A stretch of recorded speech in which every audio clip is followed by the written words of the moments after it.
And we're all going to be a part of it. And we all have roles to play in what's coming. And that's a part of it too, and this is something I see that so many pundits that try and analyze this information and reconstruct potential futures, is I can't tell you from which direction the fault is going to come. I can only tell you that every hallmark, every prophecy points towards a violent, difficult, struggle-laden generation ahead of us. Now, if we confront this darkness, if we confront the fear that is being pushed on us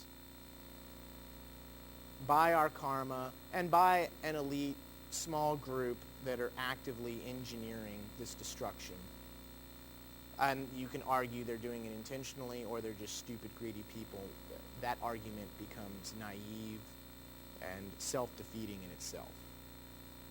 For whatever reasons, and I'm open to talk about them, but for whatever reasons, every hallmark of struggle is approaching us. Every hallmark of a republic in decline is escalating.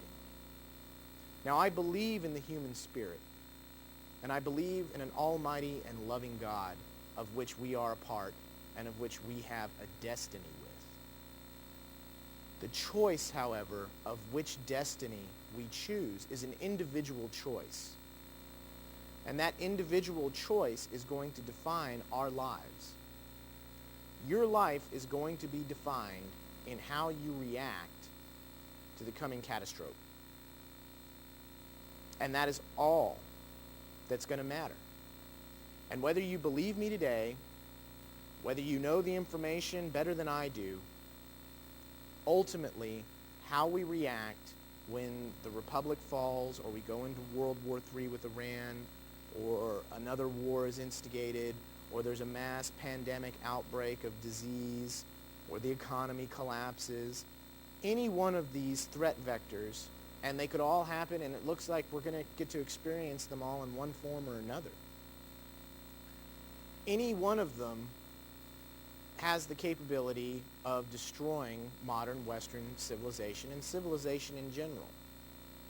But the question is going to be, how do we react? How do we respond? And I can't tell you what to do. The only advice that I can give you is that when the day comes, and God willing, the day will never come, although I would say it needs to come for us to grow and evolve into a higher level. Because I don't want to see the pain. I don't want to see the pain that so many of us are going to have to go through. But as Hemingway said, war burns the fire, war burns the fat from men's souls. The most important critical aspect of what we're going to go into is going to be how you individually confront it. And if you confront the darkness with fear and aggression and selfishness, then you will become a part of the darkness. No matter how accurate your understanding of the world situation, of who's responsible, whatever.